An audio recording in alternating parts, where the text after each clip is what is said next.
That's the first thing. Know that it's going to affect you mentally, and know that while your priority is for sure when you're filming to make it as comfortable for your subjects as possible, know that outside of those times, like really, really take care of yourself.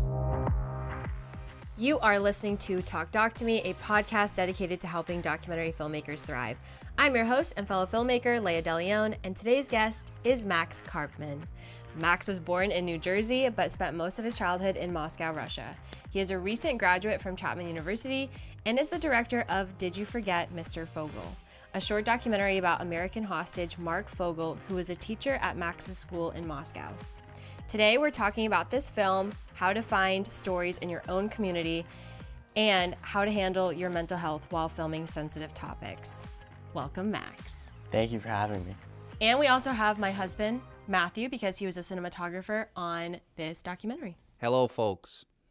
Weird, but I love it. All right, and we are here today in a hotel room because we just screened Did You Forget Mr. Fogel yesterday at the U.S. Capitol. Beautiful. So we're here. So for people that have never heard Marc's name before, in this case, can you, as of present day, describe what happened to him? Yeah. So he's coming back to the Anglo-American School in Moscow for his final year of teaching. It was actually a discussion they had like right before going back, whether or not to go back to Moscow for the last year. Between him and his wife. Yeah. But they decided to go back, and it was going to be their final year. Then they were going to retire, go back to Pittsburgh. And when Marc is coming through customs, he gets caught with medical marijuana in his suitcase. And they're looking through his suitcase. They find about half an ounce of medical marijuana. And Marc has like a doctor's prescription and everything. And It's like oil. It's not like flour. No. Yeah, you're right. It's not flour. It's. I think it was just cannabis oil. And he's had back injuries his whole life. Yeah, his whole life. He's had when we interviewed his mom, he said countless surgeries. He's had back issues since he was like 20, and the medical marijuana was an alternative to opioids, and he didn't want to take that because he can't teach on them. Like you take like a painkiller and you're not present. You can't really teach. So the medical marijuana really was kind of his only option because the back pain was really debilitating. We were told stories of he would be at like a baseball game, and he would have to like lay down horizontally on the floor or something because his back was so bad. So this was his solution. This was like how he medicated himself so that his back problems would be numbed and he could also still teach. And then can you bring us up to speed for those who don't know, what's the laundry list of the ailments that Marc's dealing with physically? So, well, since he's been in prison, it's like increased, but before he was 60 when he got arrested. So it's a lot of general like old man stuff, for lack of a better term, like when you reach that age. Sure.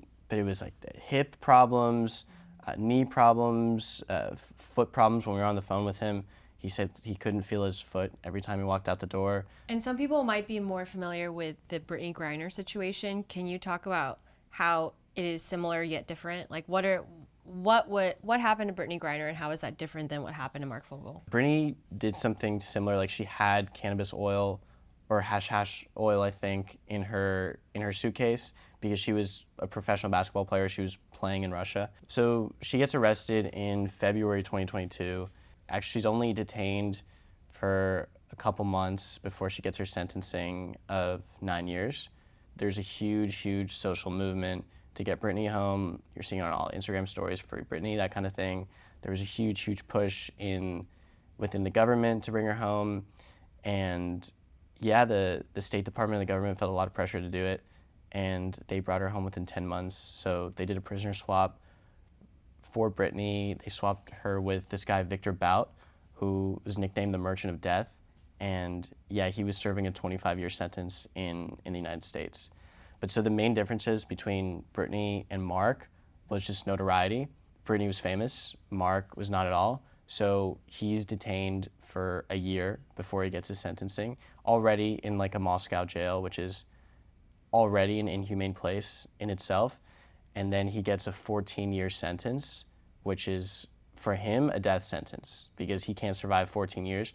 when the whole thing was that he had medical issues to begin with in a place that not only is bad for his mental health, to say the least, but also he's not getting adequate health care.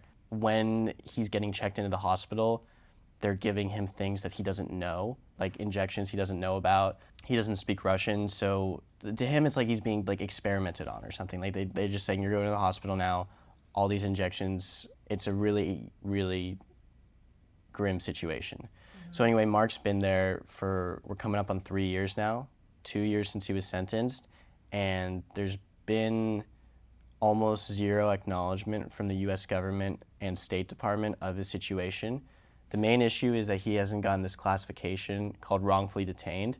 That's a really important classification that hostages get that Marc hasn't been given. So Evan Gershkovich got the wrongfully detained designation, Paul Whelan, Brittany Griner, which is good because they all, none of them should be there. You know, they're all clearly being used as political pawns by Russia. But Marc is low profile. There's no notoriety. He hasn't been given that designation, but that designation is really, really important because it gives financial assistance to his family. It gives financial assistance, more importantly, to Marc. So if there's some sort of medical issue, they can get in doctors from outside of the prison system and they can have more consular access, but the State Department has pretty much just neglected to give him that designation. Yeah. Right. It's tough. Brittany Griner probably had 4 million people advocating for her on social Yeah. media versus Marc had 4. Exactly, Mm-hmm, yeah. mm-hmm. And this is a real life issue that's still going on right now. Yeah, Marc is still there as we speak. And can you explain the connection that you have with Marc Fogel? Yeah, so Marc Fogel was a teacher at the Anglo-American School in Moscow. I never had him as my teacher, but his wife Jane was my teacher. She was my 7th grade science teacher. Mr. Fogel, he taught my older sister.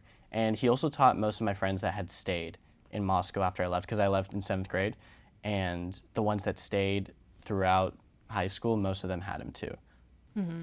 And then give me a quick recap of who Marc was before he was wrongfully detained.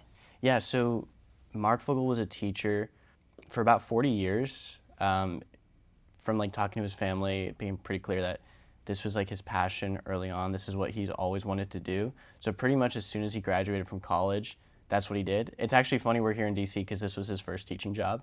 It was in DC. And after he got detained, people from his first teaching job in inner city DC were reaching out to him and the family, and he had taught them 40 years ago. So, I mean, that just shows like what a crazy, amazing teacher he was. Yeah, he taught all over the world. He was just a teacher, family man, dad, husband, really great guy. Yeah, I think anybody that had like a really memorable teacher growing up can relate to some small degree, right? And it's such an important thing, you know, like what you learn when you're a kid. It takes one person that can just influence a kid to go on a whole new path, good or bad, you know? And Mr. Fogel was definitely putting so many people on such a great path. When the news about Mr. Fogel came out, can you explain when you first heard this and when the idea of maybe making a documentary started to creep in your mind? Yeah, I actually remember when I first found out about it, my mom sent a link to our family group chat, and it was just a news headline that said, American teacher arrested for drug smuggling in Russia. And this was early 2022, so at this point he'd already been detained for about 6 months. My mom sent, oh no, Mr. Fogel from AS, and my sister was like, oh my God, Mr. Fogel. And the next thing my mom says is, it's probably something medical. I'm sure they're just using it to blow up his case because he's an American. And this article, it had was the headline and then one sentence that said it was teacher Marc Fogel who taught at the Anglo-American School in Moscow. So not much info. Yeah, so because with these kind of things, because like to my parents who like grew up in the Soviet Union, they speak Russian, they like, this is what Russia does. It's like no surprise to anybody. And yeah, I remember we were just talking about like, oh my God, I can't believe that's Mr. Fogel. And this was before he got his sentence, so we didn't really know how bad it was gonna get, but it was just kind of a little bit of worry, like, oh, I really hope this doesn't end up in a bad place. So when you saw all of this happening, again, going back to that moment when you said, I'm going to make a documentary about this, Yeah. or what if I made a documentary about this? I think a lot of us have these ideas of like, you see something crazy and you're like, oh, like, should I go for it? Should I do it? And for this particular story, it is huge. It's like, you're going up against the government, you're going up against Russia. This man is, I mean, this is like a very high profile, high stakes type of story. What was the inner dialogue with yourself about like, should you go for this or not? I think the idea for the doc came almost right away when I heard that he had been sentenced, or not even sentenced, when I heard he had been detained. The idea really did come right away because I didn't really give it much thought, but just like, oh, this would be a cool documentary and just that kind of thing. For context, like I'm at Chapman now. This happened when I was a sophomore, and there I'm studying documentary filmmaking. So that's like where my head is at. Like these 4 years of Chapman, that's my major. That's like what I'm learning about all the time. That's what I'm talking about with my friends. Those are my internships. That's just what I'm doing with my time. So like when you're in that headspace, a story comes up and you're like, oh, this would be a good documentary. And you don't really think twice about it. Time goes on, he's sentenced. The whole Britney thing is happening. The social movement, everybody I know knows about Brittany Griner. I see her on everybody's story, and not a single person I meet has heard of Marc Fogel. It was very frustrating. Like, I can't be mad at them because it's like, it's not their fault they don't know who he is. I wouldn't know who Marc Fogel was if I didn't go to AS Moscow. But it's just like, if like only you knew what I knew, if you knew who he was, you would be so up in arms about it the way I was. So at that point, time had passed and I realized the documentary would not only be good for me to make a documentary, just for the purposes of making a documentary, because that's where my head was at, but it's also becoming more and more necessary. Like, there has to be something people can see, something people can be moved by, something people can relate to make them want to act and do something about it. Just like, we just got to raise awareness about it. So It's almost like an overwhelming feeling of like, oh my God, if I don't do it, who will do it? Yeah. Did you feel like that? Like if you didn't do something, then it's almost a lost cause? Honestly, yeah. Because I felt like I was in a really good, like I felt like I was the person to do it because I had the connection to the family, and I was also entering like my last year of film school, and I'm in this class called Community Voices that's funded by a donor. So we get money to make our projects. We get a budget, which means that And how much? The donor gives us $13,500. So, which is a substantial amount That's for like like each film group. students, each group, yeah. And there were groups of 4. So, yeah, I get in my group of 4, and it's really just, I guess, this is when things started to align. I was like, we should really go for it. You know, we have an opportunity here to do Because something. you're like brainstorming ideas. You get into a group, and Yeah. the group is assigned by the professor. Well, I actually had the idea before. I Okay. actually told the professor the very first day, I remember. So I had actually reached out to the Fogel family like in 2022 when the sentencing happened, but I didn't hear back. Like a cold email? Like cold email, yeah. Okay. Cold email, and I'm glad I didn't hear back because I wouldn't have been able to make a doc at the time, but I was a little too eager to do it. So fast forward a year later, it's 2023, summer before my senior year, so I know I have this class coming up in the fall, and I'm like, really at the back of my head, there's only one thing I want to make a documentary about, and it's Marc Fogel. So I contact them. It was a year ago yesterday, July 22nd, 2023. They had just done this rally in DC, so they were starting to get more press and notoriety, and I pitched them this documentary as something like, I think it could really, really help bring awareness to the case. But I think for them, what was most interesting was that I was a former student. The family has always been like so appreciative of what the students have been doing for him, and they've always kind of viewed him as like, as the students, as like, that's the voice, like that's who needs to be speaking on Marc's behalf because they have just the best things to say about him. What did you say in your email? Was it like short? Was it long? Did It you was, attach I anything? could pull it up actually. It was a super basic, like So this is cold email number 2. cold email number 2 after like a year. The power of a cold email is actually unbelievable. You have to start somewhere. You have to explain yourself, right? I think one of the strongest documentaries I'm working on was sparked from a cold email. So this is what I said. So this is on, July 22nd, 2023. Hello, my name is Max Karpman, and I'm a rising senior at Chapman University's Dodge College of Film and Media Arts in California. At Chapman, I make short documentaries and was hoping to make one about Marc for my upcoming thesis project. I actually went to AAS and I had Miss Fogel as my 7th grade science teacher, and my older sister Masha had Mr. Fogel, which is why I feel very passionate about telling the story. I know the AAS community has really worked to get his name out there, and I think a documentary has real potential to amplify this story on a much larger scale. At Chapman, we receive funding to make these projects, and they often screen at festivals around the country.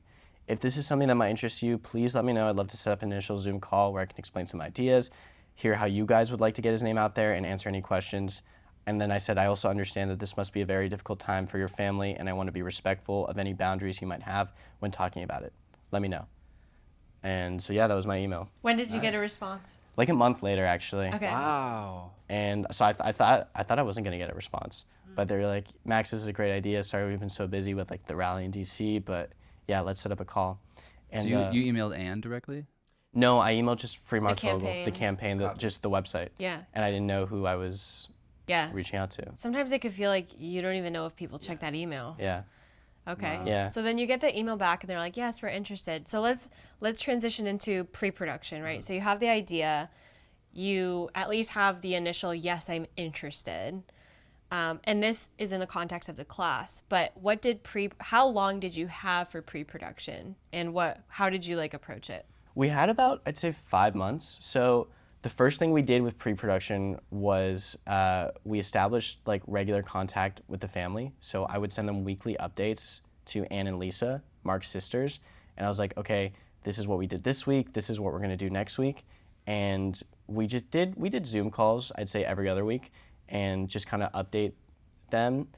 The main thing we were doing during this time, well, the first thing we did was like, okay, we need to come and interview you. And we scheduled that for December. And it's like September now, we're gonna come interview you guys in December, and you guys tell us just how you feel about everything pretty much. It was very, very basic. And they're like, okay, we're good, we'll do it around Christmas time, sounds good. And they're based in Pennsylvania. Yeah, they're based in Pittsburgh. Well, Anne lives in Montana, but Okay. the whole family is based around the outskirts of Pittsburgh. But you had to travel because the class was in California. Yeah, exactly. We had to travel. But because it was a funded thing, we were able to do that, which was great. So what we did was kind of unique. For the first 2 months, our pre-production just consisted of like meeting everybody in Marc's network just to get to know him better. So we put out on the Free Marc Fogel, there's a big Facebook group. We put out, hey, we're making a documentary on Marc. If you knew him, please contact me, and we'll set up a Zoom call and we can just talk about Marc. And Did you record all those? no, we actually didn't record those. That would have been a great idea. Yeah. No, but because we didn't expect to do as many as we did. Yeah, I'd how say, many like, did you do? Probably like 50. Wow, okay. Mostly students or like friends, Students, family? colleagues, friends. And these were a variety of Zoom calls, phone calls, text messages.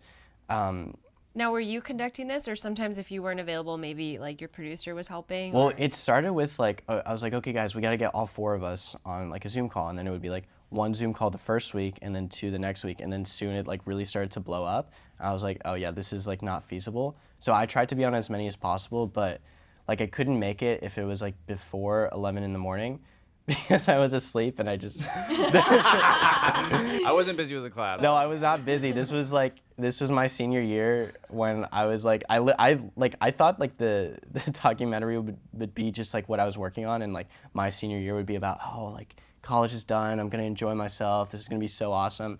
But it was not like that at all. Yeah, bad time to have Hard work. senioritis. Yeah. Huh? Yeah. So I was like, oh my God. Okay, so you had that's smart though. I mean, especially because you didn't personally know him, like you were in the network. Yeah. But if you don't know your character, scheduling calls, Yeah. literally just with the idea in mind that you just need to get to know him. Yeah. I think it's really smart. And it was so eye-opening that it was during those calls that I realized like each call I had, I felt like the story got bigger and bigger, because it made me realize like no one had like a bad thing to say about Marc. They were saying things along the lines of like, he was my inspiration, he was my best friend, I've never met anyone like him, he inspired me to do this. It was really, really, I'd say like profound things that I've not heard people talk about another person.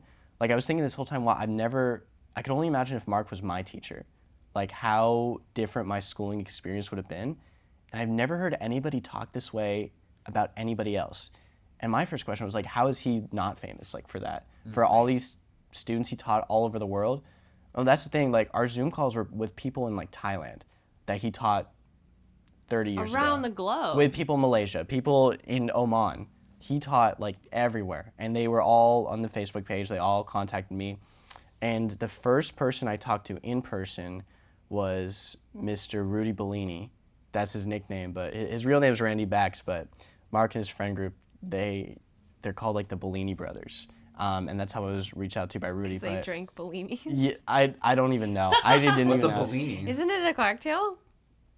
I thought so. That would make sense though. Anyways, okay. But Rudy Bellini was just this really, really goofy guy. Mark's best friend from college. He lived in Huntington Beach, which is 20 minutes from Chapman. So I was like, oh, perfect. Like, let me go meet you in person.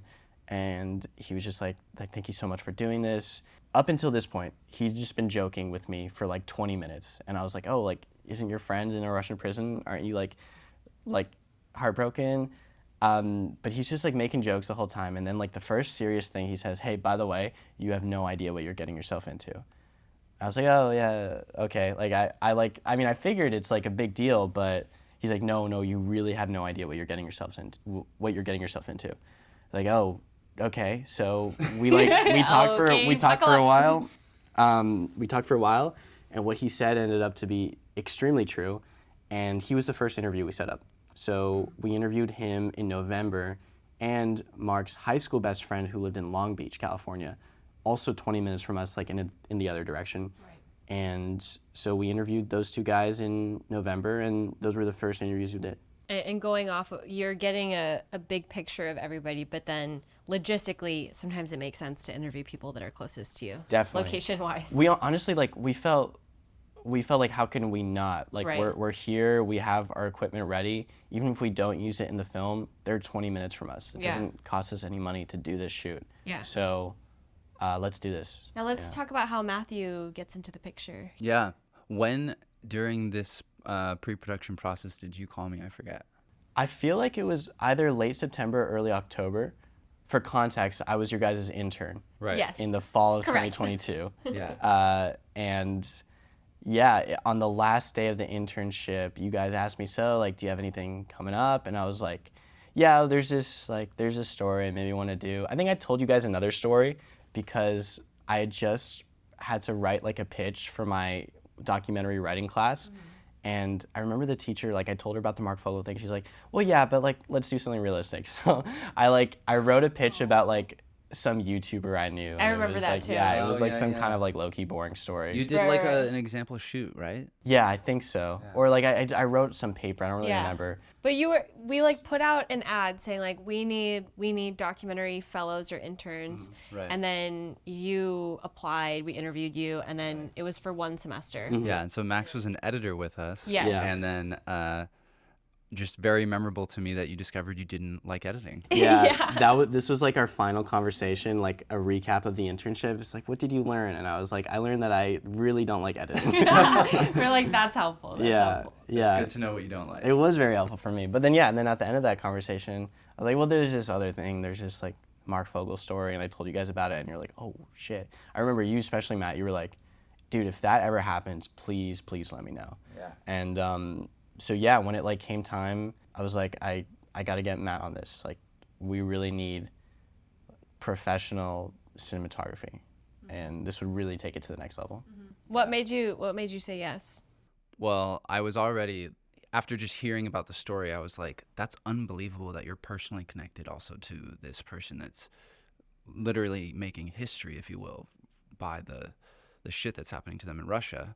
And to give some context, right, I've been making like cannabis reviews, vlogs, tutorials on YouTube as the name Cottonmouth Media since like 2016. And I've always had my ears perked for like interesting cannabis related stories. And, you know, I was hearing about all the different stories and I was waiting and I was like, oh my God, this is like something that I can genuinely get involved with. So it was a no-brainer when Max called me because I was honestly just waiting for it to happen. I was waiting for the call. So yeah, no-brainer. It was a total no-brainer, but I don't know. It just resonated, the story. And too. the call happened like a year later. Like, this is a big right. time There's a gap big we're gap. talking Yeah. about. Right. You know? Yeah. And is there anything else as far as pre-production that you feel like is valuable to maybe some other filmmakers that you did for Marc Fogel? I think the most important thing that I reiterate is just like being in contact with the family, because like I knew from the get-go this was going to be difficult for them to do, just to speak on camera about their most vulnerable feelings about the situation and what a dark place they're in. But they also agreed with me that it was necessary. Even if you don't see the family, because like I didn't meet them in person until I came to Pittsburgh 6 months later, set up consistent contact with them, pretty much get to know them, be friends with them. We also like talked about other things. I would like let them know how I'm doing in school. We had some mutual connection too, which was really crazy. A friend of mine at Chapman was from the same town in Montana that Anne was from, and they knew each other, so that was another small world thing. So just really just the like, more touches and the more like make it feel like you're part of their community instead of just like bothering them all the time. Yeah, just make them feel like someone they'd like invite over for dinner, you know? Like even if you weren't coming there with cameras, you want to make sure that you guys would just hang out. And then transitioning to production, now that it's a finished 15-minute documentary, if you were to give like bullet points of like what was production like how many days, how many cities? Yeah, production was, I'd say like 6 days total, 7 days total. 3 in California, and then we go to Pittsburgh, and that's like the bulk of our shoot. That's about 4 days, and that was interviewing pretty much everybody that we could get to. So it was his 2 sisters, his 95-year-old mother, and his nephew and niece. That was like a really, really powerful, memorable trip for me. I remember it just built up emotionally. So like the first day we get there, we do this photo album scene. That's a really important thing I want to talk about. Like, save your interviews for the end, I would say.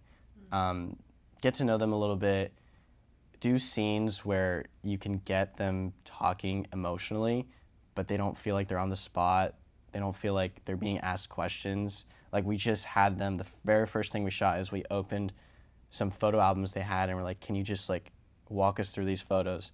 And that one was really great. It was like, that was a great scene. It was a great scene. I was like, oh, this is Marc when he taught in Vietnam. This is Marc when he taught in Oman. And then they're like telling all these stories. Like, do you remember that time like Marc took the kids skiing and he refused to get new skis and like all his ski boots like fell off like one by one, and like, oh, do you remember the time like we went to this like really, really important like event and he like would only wear shorts or like that kind of thing, and it like got them talking, and it was jogging their really memory cute almost scene. like it was like a really positive. It was positive, reflexive experience for them. Yeah, and then but then like serious sound bites come out of that too. It's like, yeah, I can't believe it's still going on. And then I remember the soundbite we used. It's like, I always thought he was like the luckiest man alive until this happened. Right. So that was day 1, and then day 2, I believe we went to Butler. That was the most we shot in one day. We shot with his mom, who's 95. Before we even got there, like she was just like, she came in, she like hugged us. She's like, thank you guys so much for being here. We're so happy to see you. She's so cute. She's so cute. And she made us soup. Yeah, it was really good. Really cute. The soup was really good, and she's just like so excited that we were there. She was very welcoming. She's very welcoming, like so sweet. Just we were just like smiling the whole time, even though we were there to like talk about some really serious things. Right. What other tips do you feel like, speaking about that main trip in Pittsburgh, what tips do you have for other filmmakers, you know, mentally preparing, but also maybe communicating with the family on a sensitive topic? Like how do you prepare yourself and your team to facilitate a nice environment where people can be honest and open? I did that situation as best I could at the time, but I also made a lot of mistakes. I would say I made the situation as comfortable as possible for the family, but I kind of neglected my own personal feelings. I was like, okay, I'm here to do a job, and I wasn't really thinking about how these interviews would affect me, and I was like, okay, I'll just deal with them like after the trip. Yeah, like that's just the most important thing in documentary filmmaking. What'll make or break your film is how comfortable your subjects feel around you. Because they're not going to want to go as deep as they could. Yeah. You know what I mean? Yeah. So I guess your question was more like how to facilitate that experience. Yeah, no, I guess It's interesting to hear you say, like, you're almost so focused on making it a good experience for everyone else, and then you neglect yourself. When did you start to feel that kind of crumble, or like? Yeah, I felt it on our last day. So the very last thing we shot was our interview with Anne, who she had been our main subject. She had been our point person the whole time. Definitely developed like a friendship with her. She was also like the lead on all the On media everything, stuff, right? Leading up to everything. that She's point. like the strong point. She was honestly like in a lot of ways doing what I was doing, where she would just like, I'll take care of myself later. I got to do this media thing. I got to do this documentary. I got to help Mark. And yeah, her interview, like it was just, I don't even know. It was I just get chills incredibly. just you like mentioning it. Yeah. It was like I was like scared to do it because we had been with Anne the 4 days prior. We not just filming with her, we had like gone to dinner with her, we got breakfast with her, like we talked about other things, and you know she told us like, hey, like I'm nervous to do this, you know, like this is scary for me. And like I know, and I know that during this interview, like you're probably gonna cry, I'm probably gonna cry, we're all probably gonna cry in that room, and it's just gonna be so Heavy. heavy and Yeah. uncomfortable. But It was cathartic for her, though, I think. I hope so. Yeah, she came to the place. We set it up. We set this interview up like Navalny style. Like we had a desk in front of her. Her hands were on the table, which was huge because she was like really like talking at us, like to the camera, to the viewer. And the interview was probably like 45 minutes, and she just went through everything, just how it made her feel, what it was like growing up with Mark, how terrible the situation has been to her family, how it's really, really hurt them. And it was just like after the interview ends, we didn't say a word to each other for like probably like 30 minutes. I was just like, so like, how do I even go from here? I was like, the thoughts going through my mind, like, she just spilled out everything she had. Like everything inside, like she did not, there was nothing on her mind that she didn't say. There was no feeling that she had that she didn't get out in that moment. She was crying. I couldn't even ask her the next question because I was crying too. It was just an insane experience. Like, and then I was like, how could I possibly like do justice for this woman who's going through such a terrible tragedy? And that interview is what solidified in my mind how terrible of a tragedy this really is. Because it's like, someone dies, like that's a tragedy. Someone dies out of nowhere. That's a terrible thing to happen. But time goes on, you move on, and you can go back to normal. But like when someone is like being dangled like a puppet and you don't know if they're gonna live or die, it's just infinitely worse because you can't move on. You can't do anything normally. You go through the cycles of grief over and over and over again when something happens, and it's just like a really terrible thing for anybody to be put through. Yeah. It's just a wound that never heals. Right. Yeah. They keep putting lemon Yeah. juice on it. And now that you have that shared experience of just being like emotionally drained after, 4 days in Pennsylvania, speaking to the family, having that really meaningful conversation with Anne, like, can we talk a little bit about mental health during all of this? Like, you being the director, you're still very much in it. Now you've submitted to film festivals and we screen it at the Capitol. Can you talk about your mental health journey? And then I'd also love to hear about from your perspective too, Matthew. Yeah, I think the first people, like I knew right away, like I couldn't do this alone. I need to like lean on some people. Like I talked to Sally about it, and that's what she said, like talk to your group about it, like lean on them. You shouldn't have to feel, at first I felt like. And Sally's your professor. Sally's just my to give professor, context. At first I felt like I didn't want to show that this emotionally affected me in front of the group because I could tell it was affecting them too. And I was like, well, I want to be the leader. I want to be strong. I want them to like, if I like crumble, then how are the rest of us going to like move forward as a team? But like, obviously that's like never the answer, you know what I mean? In any situation. Yeah. So yeah, I remember like throughout our shoots, like in Pittsburgh, like Seth and I would go on a walk and just like talk about everything. And that was really helpful to see that he was on the same page as me. And then that group, that shared experience we had after Anne's with you and Franny and Kaylee, and we just like all talked about how we were feeling. That was really helpful. So it was nice to feel like I wasn't alone. That was the first step. Not bottling it up. Not bottling it up. Yeah. And I realized like those were the people that understood it the most. So even like when I tried to talk about it, it was frustrating when I was trying to talk about it with my friends because like they knew I was really passionate about it and they were trying to be there for me, but they didn't see what I saw like that week in Pittsburgh, you know? So, and I couldn't verbalize what it felt like and how it was really affecting me. Because it's like one thing to know about a tragedy, because they knew about Marc Fogel, you know, they, like my parents know about Marc Fogel, my friends know about Marc Fogel, they know the situation, but they don't know how terribly, at this point before the doc comes out, like how terribly it's like destroyed this family. And now that this is something that we all know, and it's so personal to us because like at this point we're like friends with Anne. You and experienced Lisa. it We yourself. experienced it, Like, yeah. It has like a effect on you being so close to such a tragedy. Right, and it's like when you do a documentary, right? I mean, like you've done a beautiful job of it. You really want to become close friends, like damn near family with the people you're making the movie about. But then with that comes the ultimate empathy. Yeah. And then that sucks. And the ultimate empathy, there were times I wished that I never even started it because it had such a profound effect on me. Like it got really tough at certain points. Like when we were editing, especially in post-production, that's when the pressure really went up. I could see that the film was going to be great. Like I could see that we got all the footage we needed and it all looked beautiful.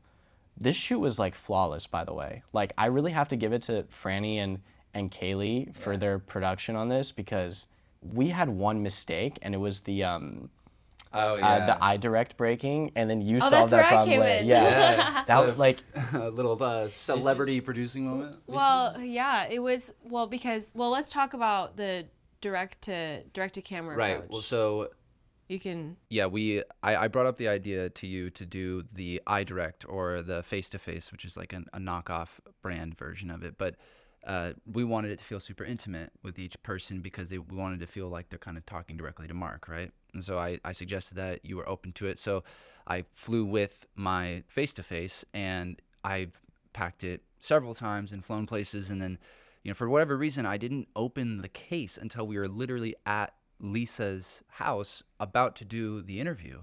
And I open it and I'm like, oh shit, I had put a little like Bluetooth speaker inside of it, and I'm assuming it rattled around in the flight and it smashed the glass. Yeah. And I was like, oh shit, what are we gonna do? And then we actually, so you started. You called me All right, immediately. I was like, Leah, I need your help. Yeah, you're like, hello, and I you was in like explained emergency it. mode. Yeah, I remember I was in the car, I don't know, coming back from the gym or something, and I was like, okay, what are our options? Like, how much time do you have before the interview? And it was maybe like an hour or something. Something like that, yeah. It was really soon. And you were like, can you order me a new one? I'm like, I don't think ordering a new one is going to get to you in the hour. So I was like, okay, I remember I pulled off, like I was driving. And so I was like, okay, like, let me figure this out. I pulled into a parking lot. I looked up like Pittsburgh camera rentals or something.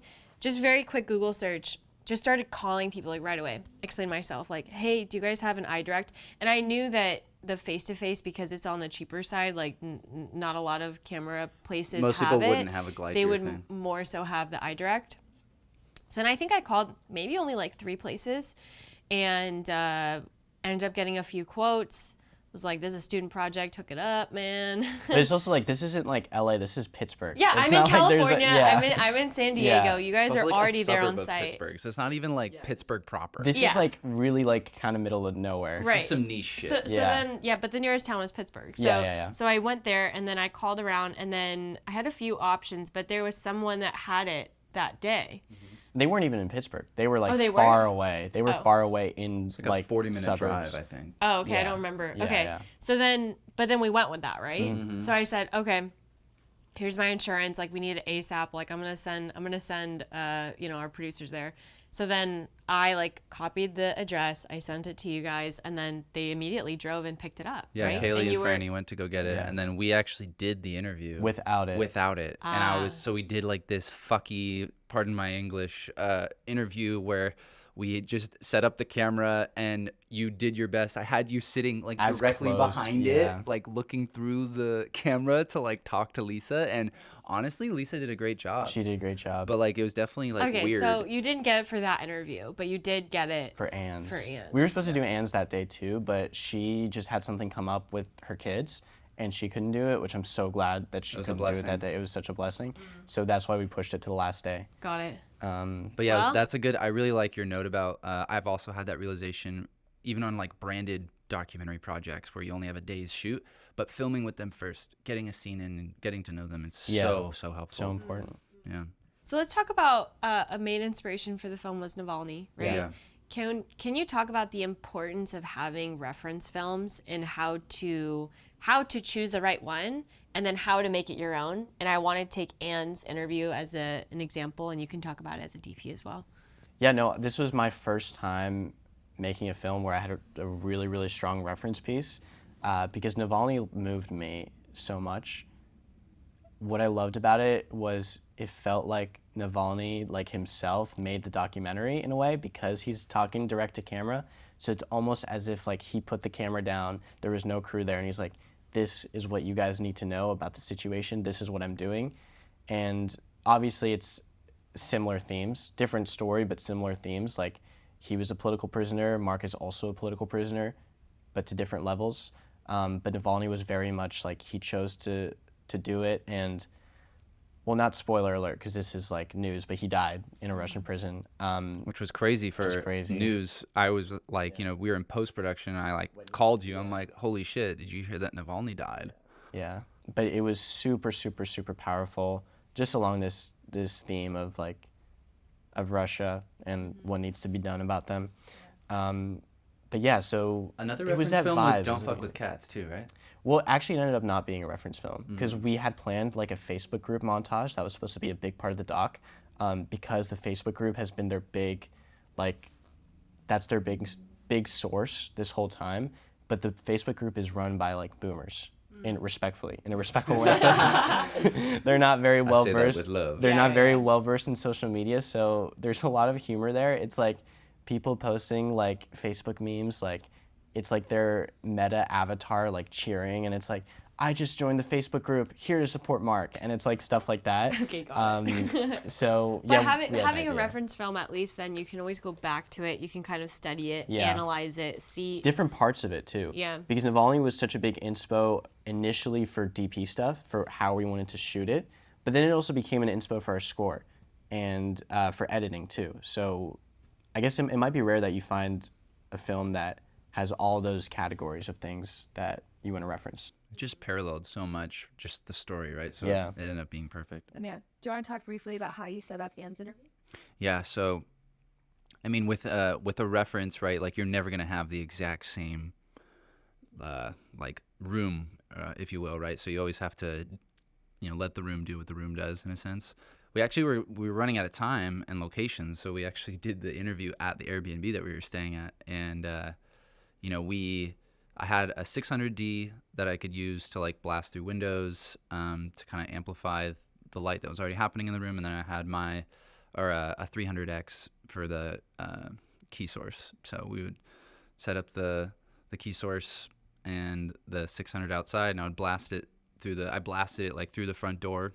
Yeah, we just set up the table. Honestly, we like set up a couple different looks in there. We feel did, like. yeah. And then We tried like 2 different directions. right, we tried the other way around first. Decided we didn't like it as much, and then we did the setup that we ended up going with. But I had like a negative fill on one side. We as had 3 well. cameras too.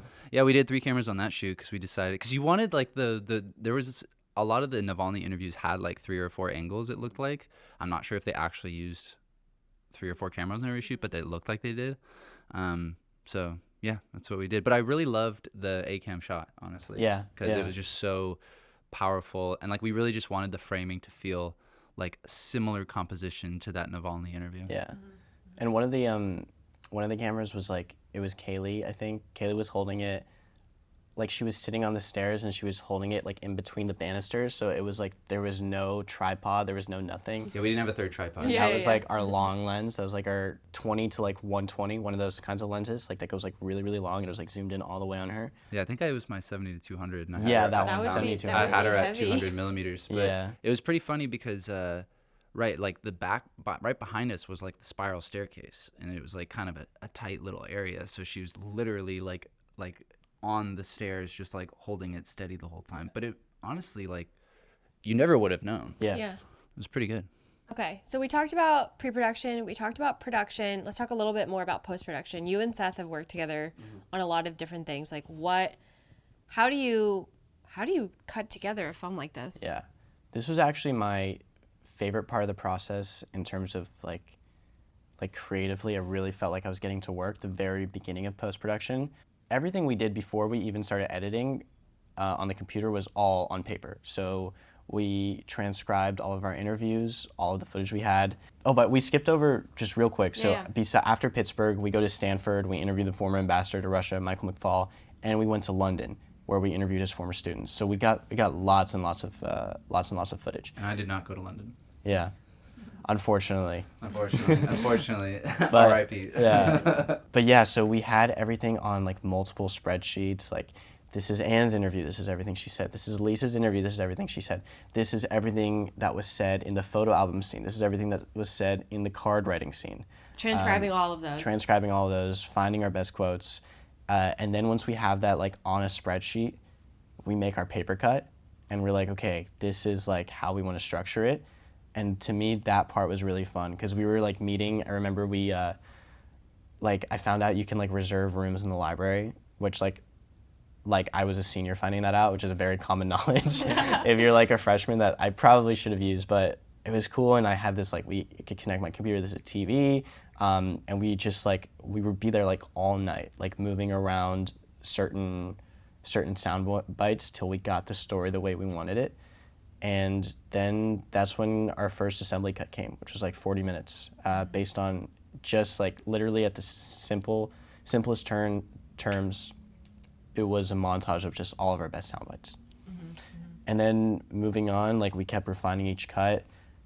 Towards the end, we had to make some like really difficult decisions. Like we had to cut Eric, who was the guy, high school best friend we filmed in Long Beach. We had to cut Deb, who is the leader of the Facebook page. Which is sad because I worked Yeah. very hard on the production design of her interview. Dude, That one was super It was quick. a super How do cluttered you office. know? How do you know when it's time to cut something? When you have to just like physically cut it and see if it works or not. Because I remember like, this was something I learned like, that was interesting. Like there were so many times when I was like, wait, no, we can't take the soundbite out. Sometimes you just have to cut it because like after you cut it, you're gonna see, oh, I don't miss it at all. And so sorry, there were sound bites you said that you were like, how could we? Yeah, there were so many sound bites and they're like, how could we possibly cut this? And then we cut it and then it's like, oh, I guess we didn't even need it. I guess it's okay. Yeah, it's so hard when you were there on set and you got personally connected also to the person. I have this internal dialogue with myself all the time because I'm like, you know, it's actually way harder when you shot it too. So you're like married to your shot on top of it. And so, yeah, it's like, you know, they call it killing your babies for a reason because it's difficult. It's difficult to cut stuff. Awesome. So we've done pre-production, production, post-production, and now let's talk about how the screening at the Capitol went. How did that happen? Yeah, how did you make this happen? So, well, this film, like, from the get-go, what Randy said is, like, you have no idea what you're getting into. In a lot of ways, he meant, like, the mental health stuff. Like, this is really going to affect you, which it did. And he also really had a belief that the film was going to do really well, which I didn't have. Like, I couldn't really see how, like, that's what I wanted it to do, but I had no experience in getting a ton of people to see it. But the Fogel family's been working with a lobbyist who has been setting up all these meetings with congressmen and senators. They all know about Marc Fogel, and they're really trying to push for his release. And she was able to set up this screening at the Capitol. And yeah, so Well, what happened before that? before the screening? Yeah, let's talk about super quickly the opportunity that we almost had to go to the State of the Union address. Yeah, that's right. Oh, Because that's how you got connected with Vicky in the first place, right? Yeah, little known fact, but sometime in March, or February, whenever the State of the Union was, they invited Malphine to go, one of the senators. Right, to like do a panel. Yeah, to like, she was gonna be at the State of the Union and she was gonna do a press conference about Mark afterwards, and she decided that she was gonna go. So we're like, okay, we're going too. We're gonna like film you. We're gonna film you getting ready, because this would like be a great end to the film. It's like she's going to Washington, she's going to DC, she's going to like fight for her son. And the professor said no at first, and the production manager of the school said no too. But we eventually convinced them. They're like, okay, fine, you can go to the State of the Union. Okay.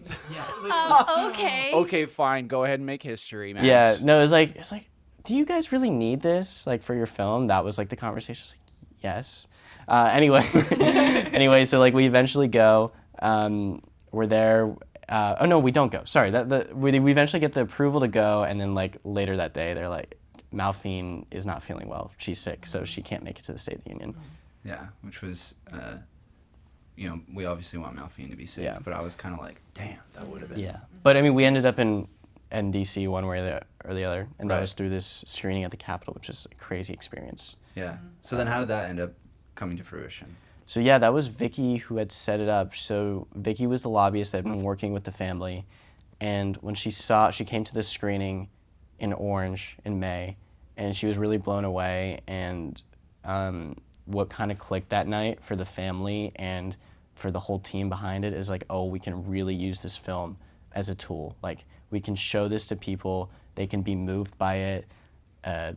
We can make big events as screenings, we can do all kinds of things with this film, and it can really be just another tool like in our toolbox in terms of freeing Marc Fogel, because it's a whole huge fight and there's so many entities involved, but my role is just with this documentary. And so yeah, she set up the screening. She's like, I'm gonna set up the screening in DC. She said this in May. I didn't really believe it at first, but then like I find out it's confirmed like late June, early July. And yeah, and we're going to DC, and we screened yesterday, and it was really great. It was so amazing. It wasn't so much the screening itself that was the best part of this trip, but it was just like the fact that we got our film to the Capitol, a student film no less. Yeah. That what we wanted it to do in the first place is now happening. Like, momentum with Marc is like starting to happen, and like belief is kind of coming back that he will come home one day. And yeah, it's not just the film that's doing that, it's everybody that's working, the family, Vicky, all these entities, but like when they combine in this way, The synergy. this synergy, it's so important, and the energy can be felt among everybody. So like yesterday was the first time like in a while, like in a few months, that I really felt the positive Marc Fogel energy, because it's been negative for so long.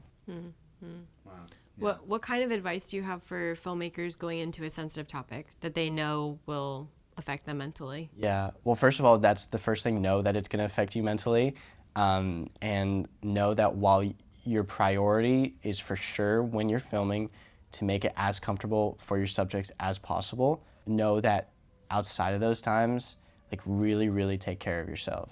Just have people you can talk to about it. You need to find like some way to separate yourself from it. This is another thing I struggled with, because when I get in my work zone, like with anything, I'm sure you guys get this, like you're like tunnel vision, like so focused. So you can edit for hours, days. Like I would literally be editing on like Friday and Saturday nights, like while I'm in college, like a college senior, which is like just ridiculous, because like you're in college, like you should be like enjoying your life. And so even if you're not making it while in college, if you're making it and you're taking time out of other things, like don't do that. Really keep it contained, have your work-life balance, because if the balance is off, which it became for me, it's really, really gonna start to consume you and become your life.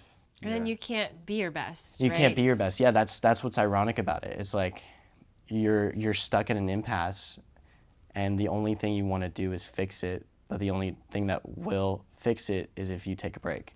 Right, and it's you like stop for a obsession while. is super necessary, but Yeah. it ends up being a crux if you do it too much. Yeah, so that's why I got so lucky with the team, and we all were able to like lend tasks to and like take breaks. Like Seth really like pulled all-nighters with the editing.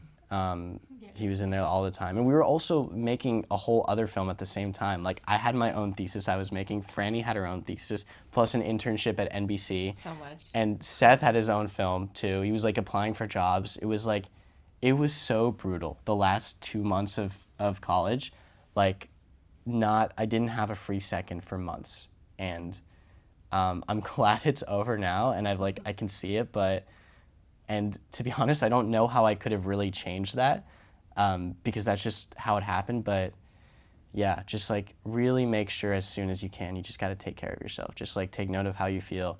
Ask yourself, like, what do I need in this moment? Like, if I feel like I need to be editing, but what I really need is to like hang out with friends, or like go on a hike, or like go to a party or something, like that's what you need to do. And like you come first, like in all situations. So just, you got to remember that. Right. You cannot be selfless before you're selfish. Yes. Right.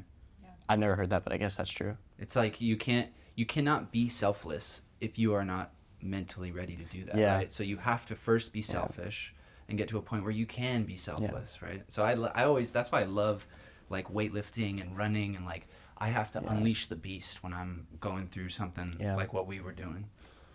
Yeah, just have an outlet. Just have something. Right. Yeah. Whatever it is. Maybe it's a party. Yeah. What would you say to filmmakers looking for that next idea? Like, they're maybe in school, maybe they're not, and they're trying to figure out that story to tell. So the best advice I ever got in my whole filmmaking career was, you'd be surprised by how many stories are in your own network. And so really take a second, sit down, and think about the people you know, the mutuals you know. Maybe you heard like one time at dinner, your mom was like, "Oh, did you hear about like our family friend from like 10 years ago who ended up like doing this crazy thing," or something like that. Like that is so common. Like people just like gossip. People just like talk about those things. So if you like really pay attention and like listen to what the people around you are saying, you'll find that there is some insane story in your network. And because it's in your network, it's like, it's yours to grab. Right. A lot of times it's your own family. Yeah, exactly. There's so much you can like find in your own family, just starting there. And for people that want to support the Free Marc Fogel campaign in general in the documentary, where can they go? Follow at Free Marc Fogel, follow at Marc Fogel Documentary, join the Freedom for Marc Fogel Facebook page. The social media stuff is huge because we have people working on the political side of things, getting this film and getting the case to the representatives, but we also need the general public to know about Marc Fogel because we need them to put pressure on the State Department to classify him as wrongfully detained and bring him home. So share what we're posting on Free Marc Fogel, follow, share, tell your friends, just talk about him, and we're hoping that we can make him a household name the way Brittany was. All right, let's get Marc home. Let's get Marc home. Let's get Marc home. Last thing I wanted to bring up and briefly mention, because I think it'd be potentially an interesting piece of content for us to have. Can you just briefly talk about how Malfine made those, with Vicky's help, big moves to end up talking to Trump, and then how that all kind of had this crazy crossroads? That moment. This is like a huge we could do like a whole separate podcast just talking about the case, like up until now, like without talking any doc stuff. But about like 2 weeks ago, the biggest breakthrough in this entire 3 years in the Marc Fogel case happened. Vicky was able to set up a meeting with Malfine and Trump. So Trump was the highest like profile person thus far that has like actually listened and like talked about the case. So he, before the rally in Butler, Pennsylvania, the infamous rally, he meets with Malfine Fogel and they talk for like 5 minutes. She's like, "Please, Mr. President, you have to bring my son home. You have to help him." And he's like, "Yes, I will bring him home." She's like, "Please say his name, say his name. Marc Fogel, Marc Fogel, Marc Fogel. I will bring him home if I'm elected president." And he's like, "I have you in my speech. I'm gonna bring you up on stage and you're gonna tell the whole country about Marc Fogel." And then of course, he literally gets shot at the rally. So like this doesn't happen anymore, and it was... They were like 15 feet away from the stage. They were 15 feet away, like 95-year-old mother. And the saddest part about this is that morning of the rally, Marc had called. He called his mom, and Vicky was there, and he hadn't called in 3 weeks because he was in the hospital. And Marc was like, "How's it going?" And she's like, "Marc, we have news. We're meeting with like Donald Trump today." He's like, "Oh my God." she's like, do you have a message for him? And he recorded this message, like, please, please, like, I'm in urgent need of being in my family. I need you to help me come home. And like this message is like passed along to Trump. Trump hears it and everything. And then Trump gets shot. Trump heard Mark's voice. Yes, he did. Wow. And so Trump makes this promise, he gets shot, and Mark finds out in prison like the next day that Trump was shot at the rally. And all he knows is that his mother was there advocating for him, so he doesn't know if she's okay.